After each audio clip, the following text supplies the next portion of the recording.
It's October 6, 2024. It's Sunday afternoon.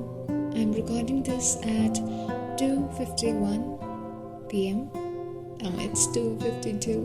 Well, time goes on. So it's Sunday afternoon and Assalamu alaikum.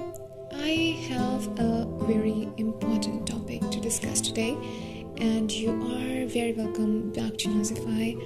And this episode is episode 3, especially for my female audience. And I am wondering, do you ever notice how some things just don't get talked about? Not because they are unimportant, but because they have been so normal for so long that we almost forget to question them. Actually, I stumbled upon a quote from Virginia Woolf a few days back, and it has not left my mind ever since. She said, "For most of history, Anonymous was a woman." And it hit my brain so much, so deeply, because it's one of those truths that echoes back in time, in history, quite unsettling yet undeniable. It made me think a lot of things. How many women's stories were never told? How many women's voices silenced, contributions erased, names forgotten? Not because they lacked significance, but because they were not allowed to speak, to open up, to be seen. For most of history, women were not given the space to tell their own stories. They were expected to stay silent, quiet, to not make noise, to blend in. So many women went anonymous that way, not out of choice, but necessity. But here's what's remarkable. They didn't let this cage define them. They found ways around it, some even publishing their works under the name Anonymous. So I think, and I believe this to be the most probable mystery behind anonymous write-ups published in curated books and all over the internet. They left their mark in the margins, even if the world refused to acknowledge it. I think of the countless women who paved the way for me, the suffragettes, the scientists, the artists, their struggles, their triumphs, and their sacrifices reduced to mere margins of history. The women who lived, loved, and labored, nameless in the eyes of history. Why is that their struggles, their brilliance, their work never made it to the pages of history books more often? Why have we allowed this erasure to persist? Is it because we have been conditioned to believe that women's stories are secondary, inconsequential, or unworthy? Or is it because we have been silenced, our voices muffled by the din of patriarchy? It's not because they didn't exist. It's because the world didn't care enough to write them down. You know what's worse? For most of history, women were not allowed to speak up, to claim their work. And most of the times, nobody would care to listen or read to what she has to say, to what she has to offer, because it's not her thing to think. Like, seriously, not her thing to think. As if women don't have brains. So they went anonymous. They hid behind the veil, not because they wanted to, but because they had no other choice. Yet, in a way, they defied that cage. They refused to let the silence define them. They published their works as anonymous, their names as anonymous, because even when they couldn't put their names on it, their voices refused to be completely erased. For centuries, women have been the invisible hands, shaping society, working in the shadows, expected to support without demanding acknowledgement.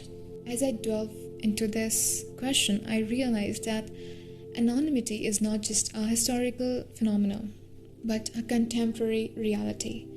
Because what I have personally experienced through people and various cases heard in my life, patriarchy still exists very widely.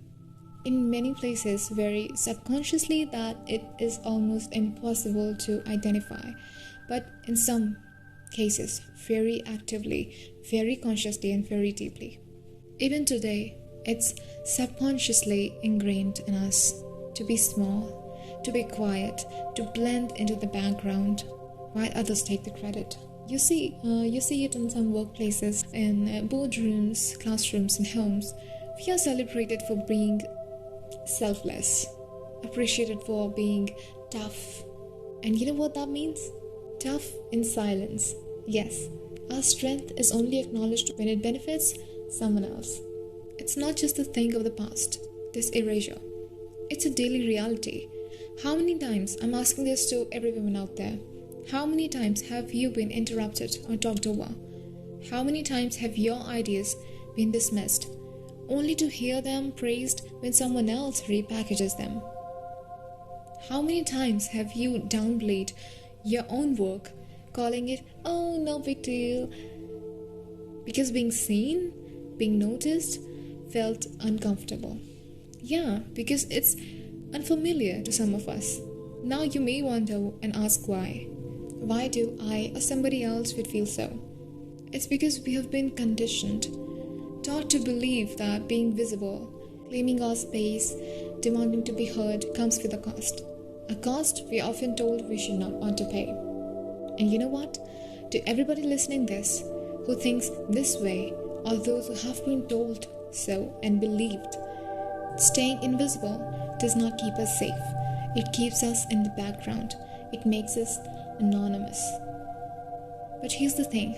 Just like the women who came before us, for centuries women found ways to exist in a world that tried to ignore them. They may have had to sign their works as anonymous, but that didn't stop them from creating, from resisting, from contributing to the world, for making the way for the women that is going to come after them. They found a way. They worked in the shadows but didn't let the darkness erase their light. And if they could do that then, at that period of time, so back in history, then what's stopping us now? It's 2024. We owe it to the women who came before us, those who refused to let the silence consume them, to make sure our stories are told. We owe it to ourselves to not let the silence swallow us whole. There have been several inspirational women. You named them. They didn't wait for permission to speak. They didn't wait for the world to recognize them. They made the world recognize them. Even when they were told to remain quiet, even when several wanted them dead and anonymous, they refused. Even when they had been constantly threatened and humiliated, both physically and mentally. We need to start taking up space that God has created us on this planet Earth for women.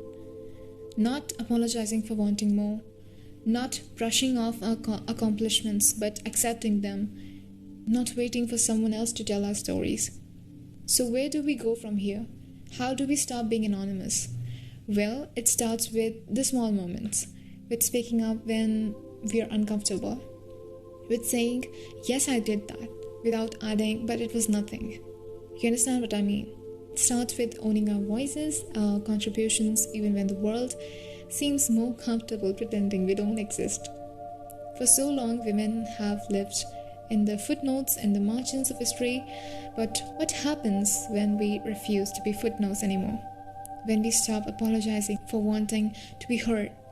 When we stop letting the weight of anonymity define us? Because if we don't tell our stories, we risk becoming invisible, just like the women before us.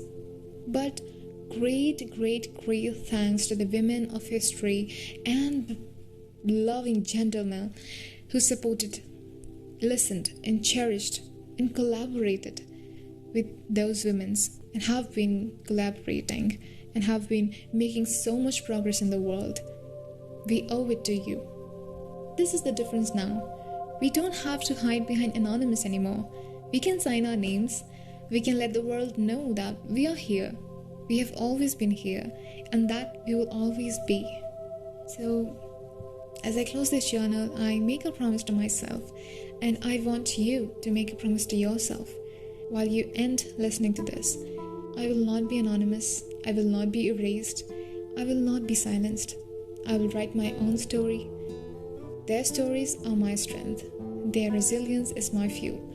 Their anonymity is my call to action.